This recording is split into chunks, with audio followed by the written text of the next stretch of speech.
भक्ति कर तो इतनी कर कि भक्ति की तू हद कर दे, और मेहनत कर तो इतनी कर कि गरीबी को रद्द कर दे, और सत्संग सुन तो इतना सुन कि यमराज के दरबार में जब पहुंचे तो अपने कर्मों का खाता भी रद्द कर दे, रद्द कर दे। पूरा जुट जाना चाहिए।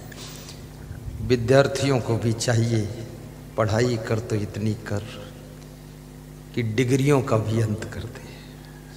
सब डिग्री ले लो, टॉप क्लास करो, लेकिन विद्यार्थी के लिए सबसे घातक, जहाँ तक मैंने देखा है, दो चीजें हैं। नंबर 1 फैशन और नंबर 2 मोबाइल। मोबाइल अभी 2 के बाद तीसरा विद्यार्थी लेके घातक है व्यसन। व्यसन और बेविचार, ये विद्यार्थी के लिए काल है। फैशन से भी अपने को बचाओ, क्योंकि ज्यादा शरीर पर ध्यान दोगे तो पढ़ने पर ध्यान कौन देगा। थोड़ा थोड़ा शरीर को ठीक कर लो, ऐसे भी गंदे फंदे मत घूमो, थोड़ा बाल वाल सुधार लो, लेकिन 2-2 घंटे बाल सेट करना तो फिर घंटे कहाँ बचेंगे पढ़ने के लिए। और फैशन की बहार, बालों पर बहुत ज्यादा आक्रमण चल रहा है। नवयुवक भी बालों का फैशन करते हैं, तो वो तो सब चारों तरफ बाल काट देते हैं, खोपड़ी के बीच में थोड़े से रखते हैं और रुई जैसे उड़ते रहते हैं, और चारों तरफ बाल काट के बाईपास रोड निकाल देते हैं और इशारा दे रहे हैं कि बाईपास रोड बन चुकी है, इधर से गाड़ी पास कर लो। खोपड़ी के बीच में चौराहा है, वो खोपड़ी में बाल उड़। कितने पागल लोग हैं, वो खोपड़ी खराब भी लगती है इधर उधर बाल काटने से।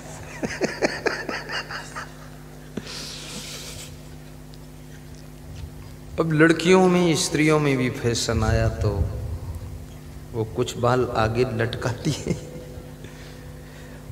और तुम 50 लड़की इकट्ठी करो, 50 प्रकार के बाल की सेटिंग देखोगे।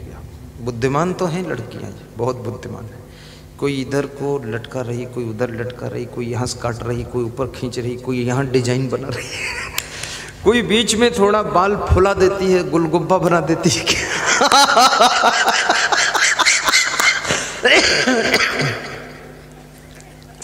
मैं तो देखता हूं तो हंसता हूं कि हद हो। जितनी मेहनत इन बालों पर किया, इतनी मेहनत पढ़ने में कर देती तो शायद ये कलेक्टर बन जाती। ऐसे में सब बेटियों से भी खुश हूं, बेटों से भी खुश हूं, नाराज नहीं हूं, लेकिन मेरी इच्छा है ये सब बेटियां सेल्फ डिपेंड हो, इतनी योग्य बने कि अपने पैरों खड़ी हो सके। कहीं फैशन के आकर्षण में इनका समय बर्बाद न हो, व्यसन विलास में इनका समय बर्बाद न हो, मोबाइल में नवयुवक का समय बर्बाद न हो। अपने जीवन में किसी भी चीज को व्यसन न बनने दो, आवश्यकता भर रखो, बस ठीक है। अभी यूनिवर्सिटी, डिग्री कॉलेज के छात्र नशा में भी डूब रहे हैं। माँ बाप को बेवकूफ़ बनाते हैं, कहते हैं इतनी फीस देनी है, उतनी देनी है, कोचिंग करनी है। माँ बाप को कोच कर, कोचिंग बता कर 10-10 हज़ार, 20-20 हज़ार मंगा करके, और वहाँ नशा के चक्कर में फंसे हुए हैं। तुम सोचते हो माँ बाप को बर्बाद कर रहा हूँ, नहीं, तुम अपना भविष्य और भाग्य बर्बाद कर रहे हो। माँ बाप तो ये बूढ़ी हड्डियाँ कमा कर तुमको दे देंगी, थोड़े दिन बाद मर जाएंगी, लेकिन तुम्हारी हड्डियों की दुर्दशा होगी, तुम योग्य नहीं बन पाओगे। इसलिए यूनिवर्सिटी के छात्रों से भी निवेदन है, डिग्री कॉलेज के छात्र छात्रा, कृपया जिस उद्देश्य से घर छोड़ करके वहाँ गए हो, उस उद्देश्य में अपना ध्यान लगाइए। वहाँ नशा व्यसन में मत डूबिए, मोबाइल में फिल्म उलम मत देखिए। जिंदगी को धन्य बनाना है तो प्रवचन सुनिए, और प्रवचन सुन करके व्यसन से बचिए, फैशन से बचिए, और कोई प्रकार का नशा नहीं होना चाहिए। नशा हो तो एक हो जो तुम्हारे जीवन का परम लक्ष्य है, उसको प्राप्त करने का नशा आपके ऊपर चढ़ना चाहिए और वहां तक पहुंचना ही है, वही दिखना चाहिए। जैसे अर्जुन को मछली की आंख दिख रही थी, ऐसे आपको भी अपना लक्ष्य दिखना चाहिए, इधर उधर दूसरा कुछ नहीं दिखना चाहिए। नर हो न निराश करो मन को, कुछ काम करो, कुछ काम करो, जग में रह कर कुछ नाम करो, जग में रह कर कुछ नाम करो। यह जन्म हुआ किसी अर्थ यहो, यह जन्म हुआ किसी अर्थ यहो, समझो जिससे कि व्यर्थ न हो, समझो जिससे कि व्यर्थ न हो, संभलो कि सुयोग न जाई चला, समझो कि सुयोग न जाई चला, कब व्यर्थ हुआ सदुपाय भला, कब व्यर्थ हुआ सदुपाय भला, समझो जग को न निराश अपना, समझो जग को न निराश अपना, पथ आप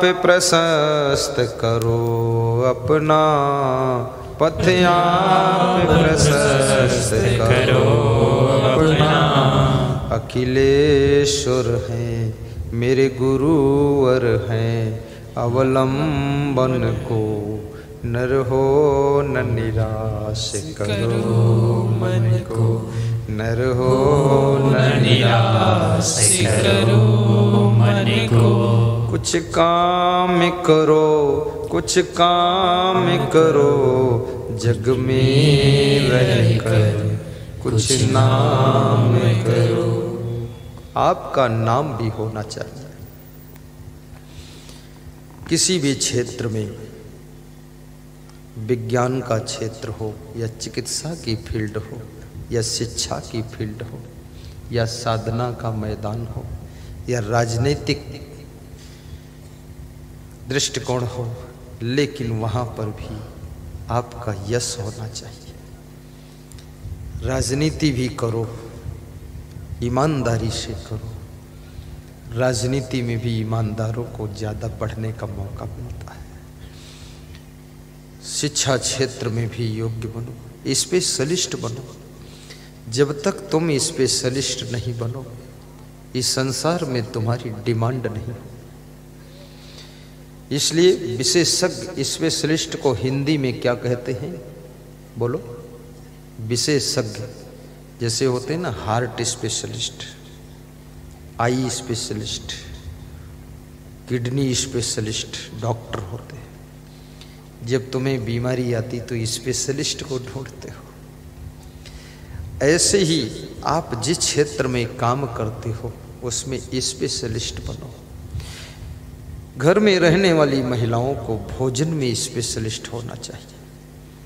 इनको घर की साज सज्जा में स्पेशलिस्ट होना चाहिए। साधु को अपनी साधना में, आश्रम को सजाने संवारने में स्पेशलिस्ट होना चाहिए। यदि तुम स्पेशलिस्ट हो तो तुमको पुकारा जाएगा, तुमको ढूंढा जाएगा, तुमको बुलाया जाएगा, तुमको याद किया जाएगा और लोग कहेंगे उनको बुलाइए, वो अच्छा कर लेते हैं। विशेष अंक प्राप्त करिए। बिजनेस करो तो उसमें भी विशेषज्ञता होनी चाहिए। दुकान आपकी सुंदर है, दुकान का सामान सुंदर है और दुकानदार का चेहरा सुंदर है, लेकिन दुकानदार का व्यवहार सुंदर नहीं है, दुकानदार की वाणी मधुर नहीं है, दुकानदार की बातचीत आकर्षक नहीं है, तो दुकान नहीं चलेगी, दुकान आगे डेवलप नहीं होगी। इसलिए आपका व्यवहार भी सुंदर होना चाहिए, बातचीत का ढंग भी आकर्षक होना चाहिए। और किसी भी क्षेत्र में बातचीत का बहुत बड़ा प्रभाव होता है।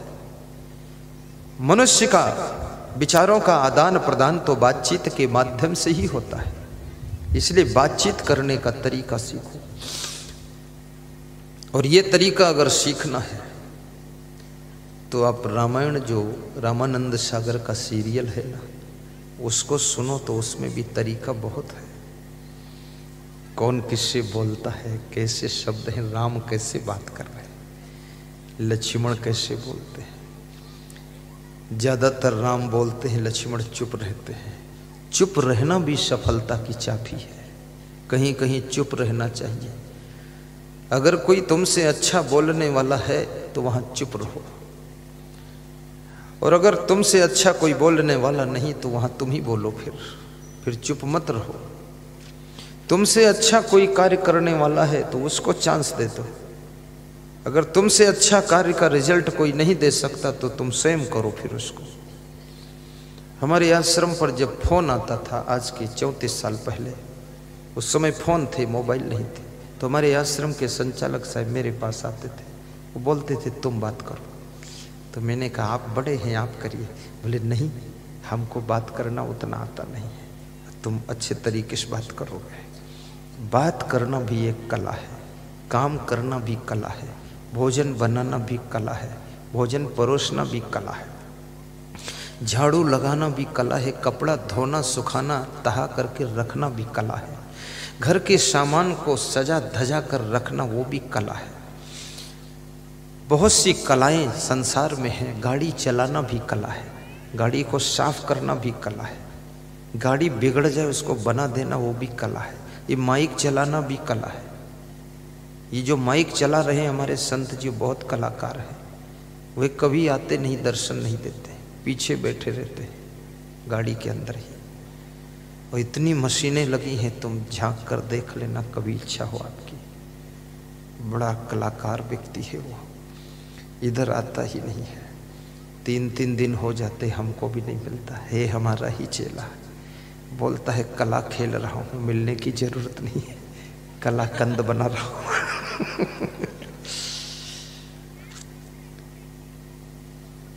और वीडियो चलाना भी कला है, किसी को डपटना भी एक कला है, डिसिप्लिन करना, अनुशासन रखना कला है।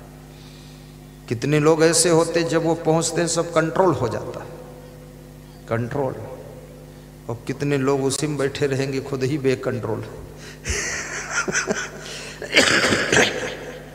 अनुशासन भी कला है, साफ सुथरा रहना भी कला है, हंसना भी एक कला है, मुस्कुराना भी कला है। लेकिन किस कला को कहां पर हमको प्रयोग करना है, ये भी सबसे बड़ी कला है। अगर किसी के मृत्यु संस्कार में तुम गए हो, वहां हंस रहे हो, तो ये कला गलत जगह प्रयोग कर रहे हो।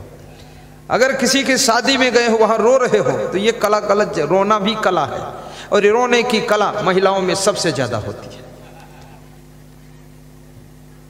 महिलाओं के पास में ये कला, एक करुणावान महिलाएं होती, एक करुणा मूर्ति है, ममता मूर्ति है। ये रोती भी है, हंसती भी ज्यादा है, और मुस्कराती भी ज्यादा है। पुरुषों को हंसना भी मुश्किल, मुस्कराना भी मुश्किल, रोना भी मुश्किल।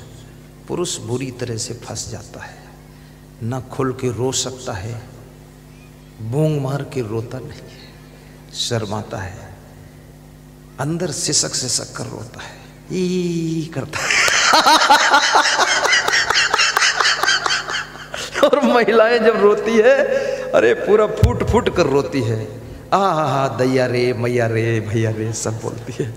और कितनी महिलाएं तो अपने सीने मुक्का भी मारती है, और कितनी महिला जब रोती है तो सिर को जमीन में पटकती है। मैं कहता हूँ हे होशियार, किसी के घर कोई मर गया था तो मैं गया एक बार, तो जिसका पति मरा था या क्या था पता नहीं, याद नहीं, छोटा था तब की बात है।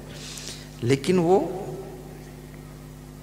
एक लकड़ी गड़ी हुई थी, तो अपने सिर को टकराती थी तो इतनी होशियार थी, दूर से लाती थी सिर, जब लकड़ी पास में आ जाती थी तो साइड में टकरा देती थी, लकड़ी में नहीं मारती थी ठोकर। तो मैं सोचता था अगर दुख में ज्यादा व्यथित होती तो लकड़ी क्यों दिख रही, उसी मार दे। तो मैंने कहा ए माता जी सीधे ठोकर लगाओ, लकड़ी है इसमें टकरा दो। बोले तुम मत बोला करो।